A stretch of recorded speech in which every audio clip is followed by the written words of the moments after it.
Louvado seja Deus. Amém, igreja? Pode sentar. Grande é o Senhor. Digno de louvor, toda honra, toda glória.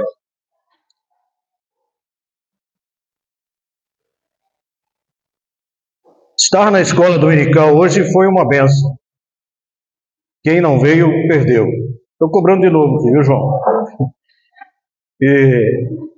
Irmãos, a gente fica preocupado e às vezes a gente vê o povo do mundo é mais organizado do que o povo de Deus. E isso é bíblico. É bíblico. E a gente fica pensando por quê, né? E essas coisas acontecem. Mas eu quero dizer que às vezes o pessoal e outras denominações ficam batendo nas portas das pessoas. Alguém aqui já deve ter recebido alguém na sua porta. E uma vez eu vi um pastor falando assim: se nós tivéssemos a ousadia dos TJs, TJ todo mundo sabe o que é, né? De ir e pregar o evangelho, fazer aquilo que Jesus nos mandou, pregar o evangelho a toda criatura. Tivéssemos a ousadia deles, tivéssemos a coragem dos espíritas em fazer boas obras, porque até hoje eu estou para ver quem faz tanta boa obra pensando em salvação como os espíritas. Se a Igreja de Cristo tivesse essa ousadia, tivesse essa condição, se nós tivermos, nós temos, se nós realmente fizéssemos, o mundo estaria diferente. Amém ou não? Amém? Isso não é uma exortação, não estou chamando a atenção de ninguém, mas a gente, como cristão, a gente fica olhando para as coisas que estão acontecendo no mundo, e eu quero dizer para vocês, Jesus está às portas. Jesus está às portas. E nós precisamos estar preparados para as coisas que vão acontecer. Mais da metade das profecias que estão na palavra de Deus já se cumpriram, amém? Amém? Você tem percebido alguma coisa diferente que está acontecendo no mundo? Você tem acompanhado algumas coisas que estão acontecendo? E qual é o papel da igreja hoje? Né, como filhos de Deus, sabemos que as profecias estão se cumprindo. Qual é o papel da igreja? Hoje eu trouxe o material para ser colocado no telão, mas infelizmente não vai ser possível. Mas nós vamos fazer a mensagem aqui conforme o Espírito Santo nos mandar. Nós ficamos na direção do Espírito, amém? Que assim seja. Quero que você abra comigo a Bíblia no livro de Daniel, capítulo 1. Do versículo 3 e 4 e o versículo 7 e 8. Daniel, capítulo 1, versículo 3 e 4, e depois 7 e 8. Na minha versão, diz assim: Disse o rei a Aspenaz, chefe dos seus eunucos, que trouxesse algum dos filhos de Israel, tanto da linhagem real como dos nobres, jovens sem nenhum defeito, de boa aparência, instruídos em toda a sabedoria, doutos em ciência, versados no conhecimento, e que fossem competentes para assistirem no palácio do rei, e lhes ensinasse a cultura e a língua dos caldeus. Versículo 7 e 8. E o chefe dos eunucos lhes pôs outros nomes, a saber, Daniel, o de Beltesazar, Ananias, o de Sadraque, a Misael, o de Mesaque, e Azarias, de Abdenego. Amém? Agora abra comigo em Romanos capítulo 8, versículo 4 em diante. Amém? Diz assim,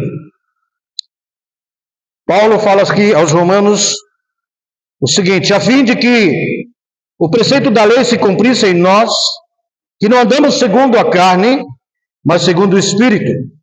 Porque os que se inclinam para a carne cogitam das coisas da carne, mas os que se inclinam para o Espírito, das coisas do Espírito. Porque o pendor da carne dá para a morte, mas do Espírito para a vida e paz. Por isso o pendor da carne é inimizade contra Deus, pois não está sujeito à lei de Deus, nem mesmo pode estar. Portanto, os que estão na carne não podem agradar a Deus. Vós, porém, não estáis na carne. Amém? Amém ou não amém? Vós, porém, não estáis na carne, mas no Espírito, se de fato o Espírito de Deus habita em vós. E se alguém não tem o Espírito de Cristo, esse tal não é dele. Se, porém, Cristo está em vós, o vosso corpo, na verdade, está morto por causa do pecado, mas o Espírito é vida por causa da justiça. Estou até aqui. Amém? Irmãos, hoje, na escola dominical, falamos sobre o templo do Espírito Santo. Falamos sobre cuidar do corpo, cuidar de uma boa alimentação, porque o corpo é templo do Espírito. Né? E a pergunta que deixaram no ar foi o seguinte: como você tem cuidado do seu corpo? Tem se alimentado bem para ter saúde? E como você tem cuidado do seu espírito? Como você tem cuidado da sua alma? Porque a palavra de Deus diz que quando nós precisamos cuidar da nossa alma, nós temos algumas observações importantes dentro da palavra, para que possamos crescer espiritualmente. Quem faz academia sabe que quanto mais você faz força, né, para criar músculo, né, isso dói os músculos, dói as costas. Quando você vai na academia para criar músculo, você precisa se esforçar.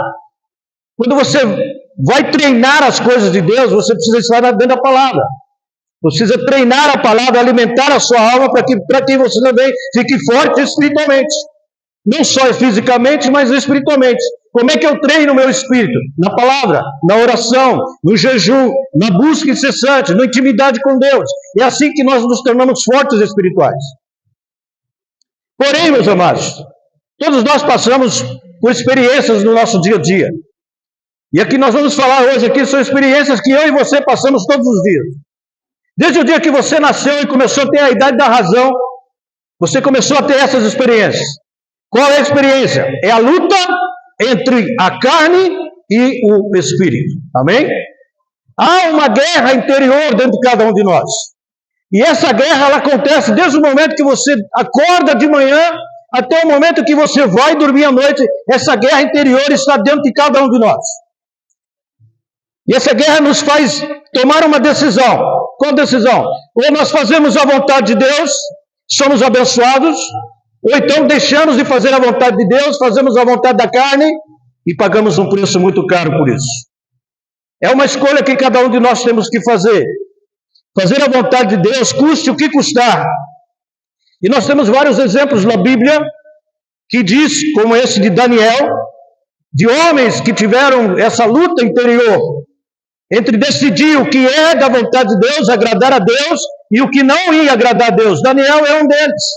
Todos nós conhecemos essa história de que o povo de Israel foi cativo pela Babilônia, foram todos levados como escravo, e ali o rei manda chamar alguns jovens de boa aparência, belos, com saúde, que chamassem atenção, inteligentes, para que eles aprendessem a cultura dos caldeus, a cultura dos babilônios.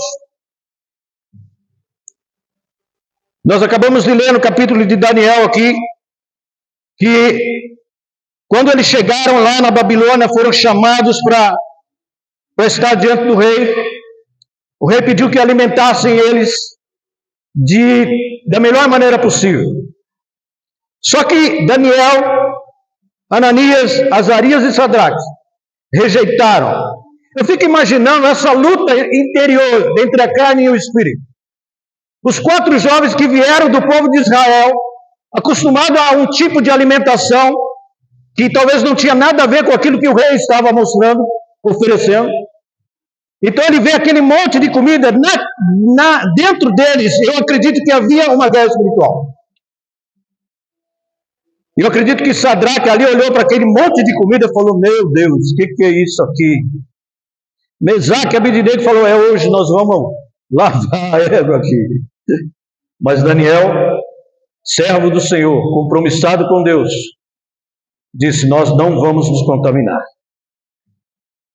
E muitas vezes na nossa luta do dia a dia, nós sabemos, uma vez o pastor pregou, eu assisti, nós sabemos onde é que o bicho pega. Nós sabemos.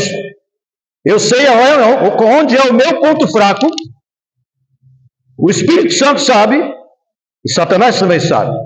Pois é justamente aí que ele vai batalhar contra você, no seu ponto fraco. E essa guerra espiritual, ela é real, ela não é ficção. Ela não é brincadeira, irmãos.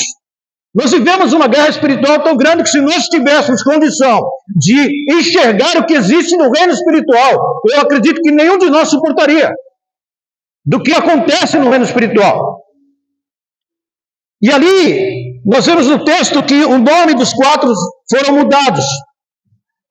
E ali Daniel, que se chamava Deus é o meu refúgio, todo mundo sabe que todo nome hebraico, todo nome hebreu tem um significado, amém? Moisés, Moshe, significa tirado das águas. Daniel, Deus é o meu refúgio. Ananias, o Senhor é gracioso. Misael, quem é como Deus? Azarias, o Senhor é meu ajudador. E o nome deles foram trocados para quê? Para que fosse retirada a identidade espiritual deles e colocasse um novo pensamento na mente dele e na alma deles, para que eles fossem então sujeitos à cultura do povo caldeu, do povo babilônico. Os nomes dos babilônios exaltavam os deuses babilônios, e os nomes dos hebreus exaltam o nosso Deus vivo e poderoso, amém? Glória a Deus por isso. E eles tomaram uma decisão, não se contaminar com a comida. Por quê? Porque naquela época, todo alimento, antes de ser servido, era consagrado aos deuses pagãos. E Daniel assentou no seu coração não se contaminar com a comida do rei, porque ela já tinha sido consagrada ali para outros deuses. E eu acredito que essa guerra interior que nós passamos, eu posso chamar como tentação. É tentação. Alguém já foi tentado aqui alguma vez? Todos nós, todos os dias. E o que é tentação, pastor? É algo que causa desejo e desperta vontade. Foi o que Satanás fez com Eva. Ele causou desejo nela de ser igual a Deus. Foi astuto. E aí vem a vontade. Eu quero. E ela foi e comeu o fruto proibido. E é assim que Satanás trabalha na nossa vida. Abra Tiago, capítulo 1, versículo 14, que diz assim: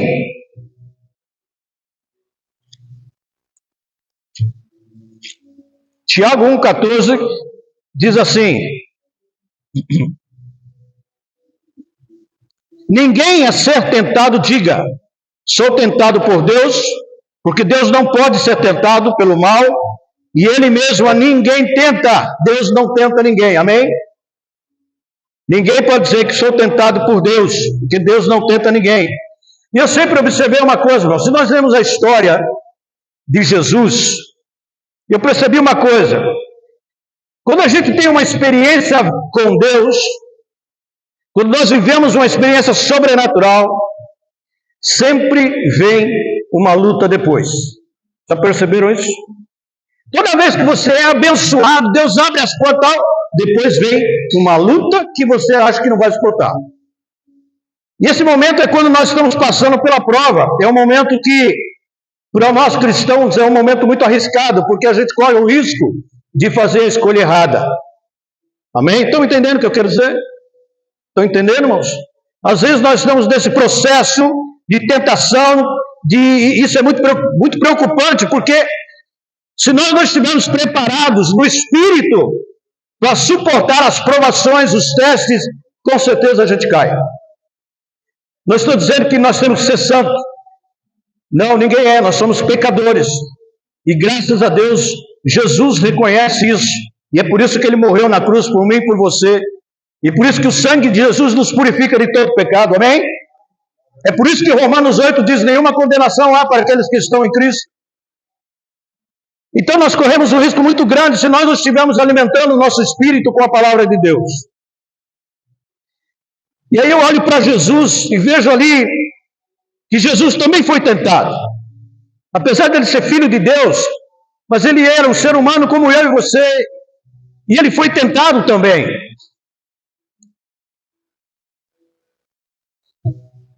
E eu acredito que na vida cristã existe uma regra. Primeiro nós somos chamados, depois nós somos chamados para servir, né? Primeiro nós somos chamados para servir. Depois nós somos ungidos por Deus, onde o Espírito Santo vem e habita em nós, como somos templo do Espírito Santo.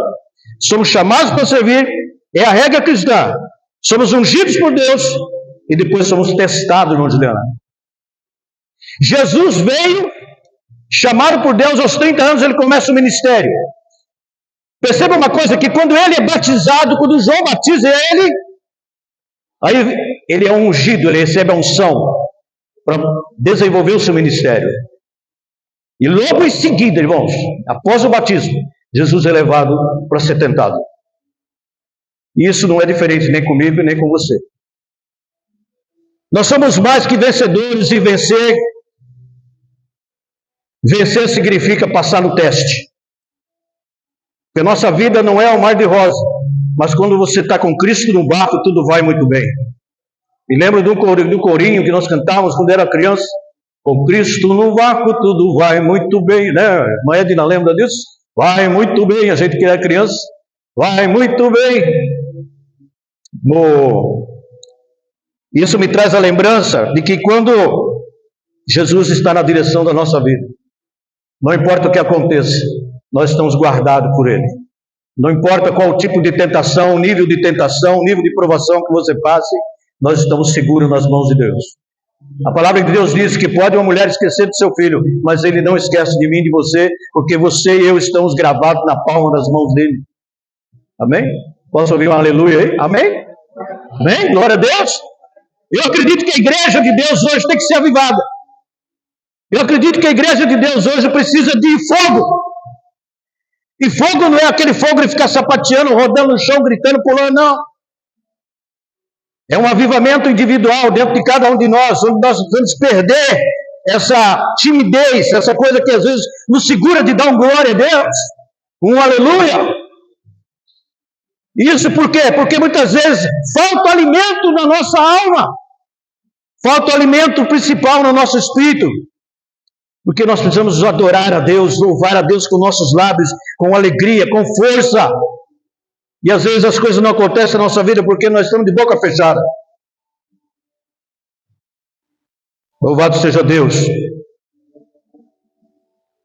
Para ser vencedor, você precisa passar pelo teste.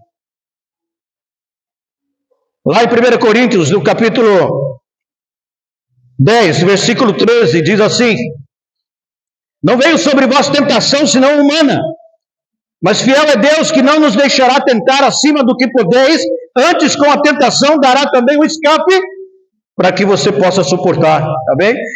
Fala assim para o teu irmão: Deus não te abandonou, Deus é contigo, custe o que custar, venha a tentação que for, venha a provação que for, porque essa é a vida do cristão. Nós somos chamados para servir, fomos ungidos por Deus, agora nós estamos passando a hora do teste, é a hora da prova.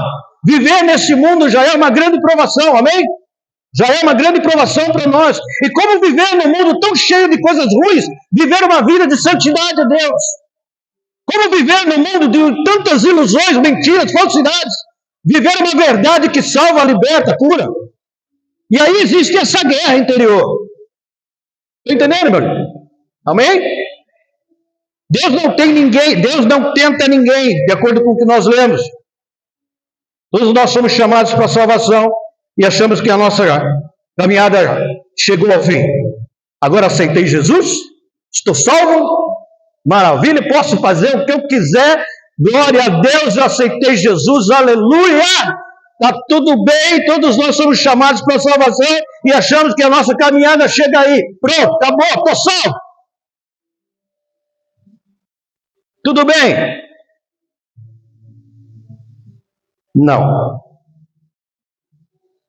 A salvação é o começo de uma caminhada com Deus. Nós vamos falar de porta larga e porta estreita. Eu vejo a salvação como uma porta estreita para o caminho. Amém? Conhece a porta larga e a porta estreita? A salvação, ela é como uma porta estreita. Uma vez que você passa pela porta, você está salvo. Amém? Glória a Deus. Todos nós passamos por essa porta, somos salvos, glória a Deus. Mas agora que começa o caminho. Depois que você passa pela porta da salvação, que é Cristo,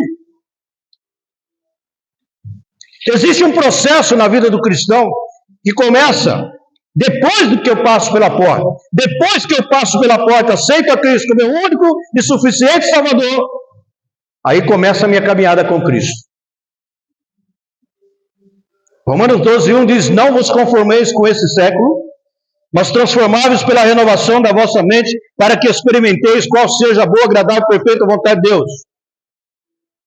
Eu vejo muitos pregadores dizendo: aceite Jesus e você vai receber uma coroa no céu. Já ouviram?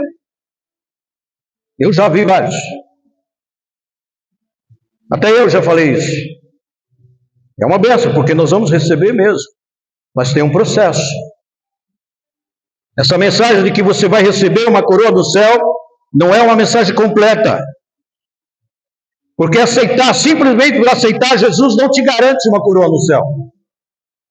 Aceitar Jesus nos livra da condenação e do inferno. Confessar Jesus nos livra da ira de Deus, mas não nos garante uma posição de honra lá no céu. A nossa posição de honra, ou a nossa coroa, ou alguns chamam de galardão, vai depender de como vai ser a nossa vida depois que passamos por essa porta. Como vai ser a minha vida depois que passamos pela porta estreita, começamos uma caminhada com Deus. E aí, o meu galardão está associado na forma de que como eu vou viver daqui para frente. A minha coroa, o meu galardão, o meu prêmio, o meu diploma, é daqui para frente, é no caminhar com Deus. Depois que eu aceitei a Cristo, é isso que vai contar para o nosso galardão. A nossa posição de honra, a nossa coroa vai depender de como vai ser a nossa vida depois que passamos pela porta que é Cristo, a porta da salvação.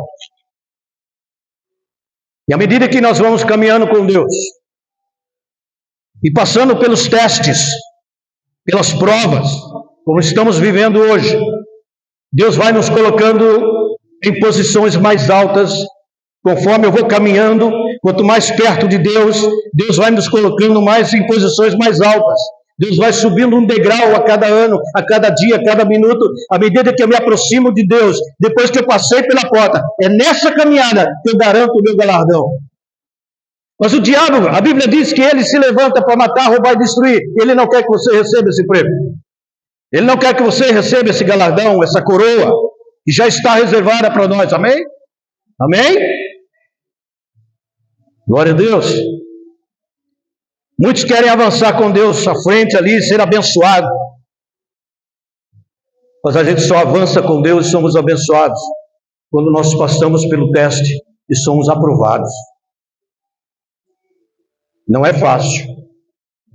Quando você está numa provação, quando você está passando dificuldade, estou falando isso para você, mas estou falando para mim também. Estamos passando uma provação ferrenha. Mas só Jesus. E aí, é um pouco complicado, porque você está passando uma situação difícil e você tem que pregar e falar: não, Deus vai agir. Sabe uma coisa que, tempos atrás, eu vi uma mensagem que o pastor estava falando que você está passando por um problema tão grande, uma dor tão grande, que você ora, você jejua e Deus não responde, Deus demora para falar. Então, e a hora que parece que essa demora da resposta de Deus parece que dói mais do que aquele momento que você está passando. Não é assim? Às vezes a demora pela resposta de Deus dói mais do que aquele problema, aquela situação que eu estou passando. Mas a gente só avança com Deus quando a gente passa pela prova, as dificuldades, e esses são os nossos testes. A vida cristã é como uma escola. Já ouviram esse exemplo? É como uma escola. Jesus já pagou a nossa matrícula, que é a salvação. E a vida cristã, então, passa a ser diferente. Depois que você entra na escola, vem os testes, vem as provas, você vai receber o diploma, ou seja, a sua coroa. E aqueles que se dedicarem, aqueles que se esforçarem, aqueles que manterão íntima comunhão com Deus durante todo o processo da sua caminhada, depois que você passou pela porta, você vai receber uma coroa de ouro com o seu nome lá no céu. Amém? E essa coroa já existe. Está preparada para mim e para você. E a mensagem que eu quero deixar para você e para mim Seja forte, seja corajoso, seja como Josué lá. Deus fala com ele, seja forte, corajoso. A palavra de Deus diz, eu tomo você pela tua mão direita. Levanta a mão aqui, ó, mão direita. Levanta a sua mão aí. A palavra de Deus diz assim, eu te tomo pela tua mão direita e digo, não temas que eu te ajudo, amém? Não temas que eu te ajudo. Sinta Jesus pegando a sua mão direita aí, falando, não temas. E Ele vai te ajudar. A vida cristã é como uma escola. Vem os testes, vem prova. E você só vai receber o diploma depois que você passar pela prova. Não é assim? É assim, ó. Se esforçar. Buscar íntima comunhão com Deus. E eu quero trazer para vocês 4 armas para você vencer as tentações da vida. 4 armas que vão te ajudar a superar essa luta entre a carne e o espírito. Primeira arma. Mateus 4, verso 4b. Consegue colocar aí?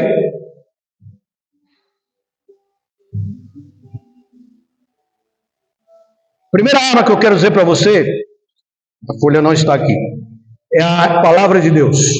A palavra de Deus é a arma mais forte e poderosa que você pode ter, porque ela é o alimento da sua vida espiritual. E quanto mais você se alimenta, você mais forte fica, amém? Amém? Como que eu me alimento? A palavra de Deus é a primeira arma que você pode vencer as tentações e as lutas na carne. Se você está na palavra, está alimentando a sua alma, o seu espírito, você consegue vencer a tentação. Jesus, quando foi tentado, ele venceu não de qualquer maneira, ele venceu porque ele foi pela palavra. Nem só de pão vive o homem, mas toda a palavra que sai da boca de Deus. E existem outros versículos que falam, lâmpada para os meus pés é a tua palavra, e luz para o meu caminho. A palavra de Deus tem que ser o nosso norte, tem que ser o nosso alimento, para nos fortalecer diante das tentações dessa guerra entre a carne e o espírito. A outra arma que eu quero trazer para vocês aqui é a oração. A oração é a arma mais poderosa do crente. Ela é uma bomba atômica no inferno. Quando você dobra o joelho para orar, o inferno estremece. E o céu se abre sobre a sua vida. Quando você dobra o joelho para orar, as coisas começam a acontecer. E por que às vezes as coisas não acontecem? Porque você não ora. Você não dobra o seu joelho. Não precisa ser de joelho. E às vezes quer tanto ouvir a sua voz. Filho, fala comigo. Filha, fala comigo. E às vezes o Espírito Santo está precisando. Olha, eu quero conversar com você. Mas a gente não ora. Hoje de manhã a gente falou sobre jejum, né, irmão? Jejum de 3 dias, 21 dias, 4 dias. Eu fiz um tempo atrás, aí de 4 dias quase morri. Mas fiz. Porque o jejum é o melhor alimento para a alma. E buscando a palavra em oração. Então, meus amados, a oração é a outra arma que nós temos hoje, poderosa para vencer as tentações e a luta da carne contra o espírito. Amém? Você tem orado? Isso é um desafio. Eu falei igual o pastor Ailton aqui agora. Vai lançar um desafio que ele fala sempre isso. Você tem orado? Você tem buscado a Deus em espírito e verdade? Essa semana, quantas vezes você dobrou o seu joelho e pediu, Senhor, misericórdia? Porque muitas vezes a gente ora a Deus para pedir para nós. E hoje, no culto de oração aqui, eu falei, muitas vezes a gente ora pedindo para nós, nossos parentes, para nossa situação, para os meus problemas, para a minha vida. E eu lembrei de que nós temos irmãos em outros países sendo mortos por causa do Evangelho.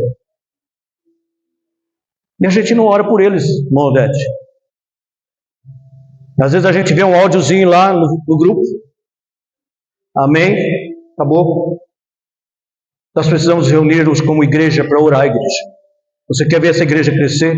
A igreja que cresce é a igreja que ora. A igreja que cresce é a igreja que tem joelho no chão. A igreja que cresce é a igreja que intercede. Não fique dependendo só do Espírito Santo que intercede por nós. Ele intercede sim, graças a Deus. Ai de nós se ele não fizesse isso. Quer vencer a sua guerra, a sua luta espiritual? Ore. Segunda arma poderosa: a palavra, a oração. E a terceira arma que você tem que usar quando você estiver vivendo um momento de provação, de luta entre a carne e o espírito, é louvor e adoração. Se nós olharmos a palavra de Deus, nós vemos lá os levitas, Josué, quando foi dar a volta lá nos muros de Jericó, colocou a arca na frente, colocou os levitas, colocou os músicos, todos iam cantando na frente e dando volta lá nos muros de Jericó. O louvor liberta, a adoração liberta, ela te enche, ela te transborda espiritualmente. Às vezes eu pego o violão lá em casa e começo a cantar, fico meia hora, 1 hora cantando, a gente não percebe, e começa a descer água do olho, começa a sentir a presença de Deus, começa a falar em língua estranha, mas é você e Deus. O louvor liberta, irmãos.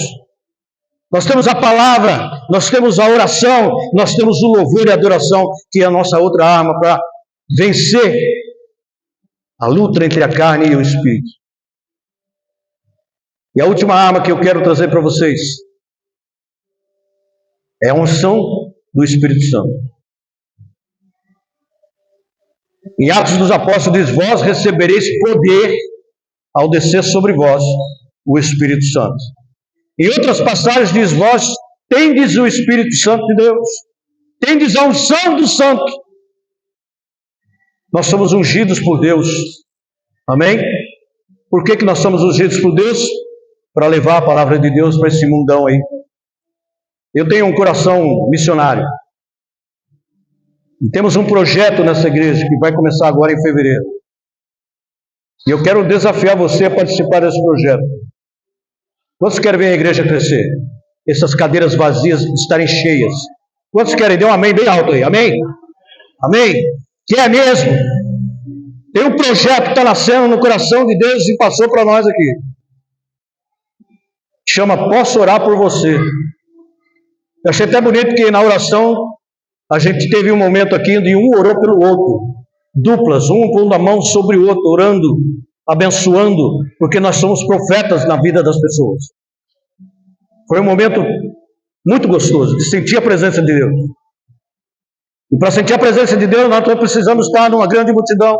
A gente tinha poucas pessoas e Deus se fez presente naquele momento ali. Oramos uns pelos outros, nos abraçamos. Foi um momento de comunhão. E se tivesse alguma coisa que impedisse a nossa comunhão, nosso relacionamento, ali naquele momento foi quebrado em nome de Jesus. Então, meus amados, esse projeto chama-se Posso Orar por Você. E eu quero te desafiar. Você tem no coração vontade de buscar, de evangelizar, buscar pessoas aí fora, de pregar, mas não sabe. Nós vamos lançar esse projeto agora no mês de fevereiro. Nós vamos pegar uma mesinha, nós vamos colocar o banner que já está pronto, bem grande assim: Posso Orar por Você. Nós vamos abordar as pessoas da feira e perguntar para ela: olha, tudo bem, olha, eu sou o Moisés, eu queria saber se você está passando algum problema sério aí que não está conseguindo resolver. Ah, todo mundo vai falar que está. Olha, eu queria te convidar para fazer uma oração, posso? Traz a pessoa lá na mesinha, senta ela e ora e abençoa a vida dela, dá um folhetinho para ela e convida ela para vir para a igreja. Eu acredito que esse trabalho é um trabalho missionário que vai surtir muitos efeitos aqui para a igreja. Muitos. Mas a gente precisa que pessoas estejam dispostas a fazer isso. E pregar o evangelho a toda criatura. Amém ou não amém? Então, meus amados, à medida que nós vamos caminhando com Deus e passando pelos testes, as provas, Deus vai então nos colocando em posições mais altas. E essas são as armas que Deus colocou no nosso coração para que nós pudéssemos vencer. Palavra, oração, unção e adoração. Para terminar, a oração, aliás, a palavra, Apocalipse 22:6. Essas palavras são fiéis e verdadeiras. Salmo 119:11. Escondi a tua palavra no coração para não pegar contra ti. Salmo 119, versículo 10, 105. A tua palavra é lâmpada para os meus pés e luz para os meus caminhos. Hebreus 4:12. A palavra de Deus é viva e eficaz. Amém? Oração. Daniel orou, fechou a boca dos leões. Elias orou, caiu fogo do céu. Paulo e Silas oraram, foram libertos dos cárceres da prisão. Josué orou e o sol parou. Terceira arma, a unção do Espírito Santo. O que a unção faz? Ela nos sela como propriedade do Senhor. Nós temos o selo do Espírito Santo. Amém? A unção do Senhor nos capacita a ir lá fora e pregar o Evangelho. A unção do Senhor nos ensina e nos guia em toda a verdade e nos fortalece para poder vencer o pecado. 1 João 2,20 diz: e vós tendes a unção do Santo e sabeis todas as coisas, e adoração e louvor. 2 Crônicas, capítulo 20, verso 22. Quando o povo começou a louvar, Deus armou ciladas contra os inimigos de Israel e os derrotou. Amém? Fica de pé um pouquinho. Eu não sei que luta você tem passado. Eu não sei quais são as suas guerras interior. Mas eu sei de uma coisa: nós já somos mais do que vencedores em Cristo Jesus. Não importa o que você está passando, eu quero que você feche os seus olhos. O louvor vai tocar uma música. E quero que você medite na letra dessa música. Eu não sei o que você está passando, qual é a sua luta, qual é a sua guerra interior. Mas fortifique-se na palavra, na unção, na oração e no louvor. Só assim para vencer a tentação. Só assim para vencer as provações. E acredite, a caminhada não é fácil, mas o Senhor já nos garantiu a vitória, porque somos mais que vencedores.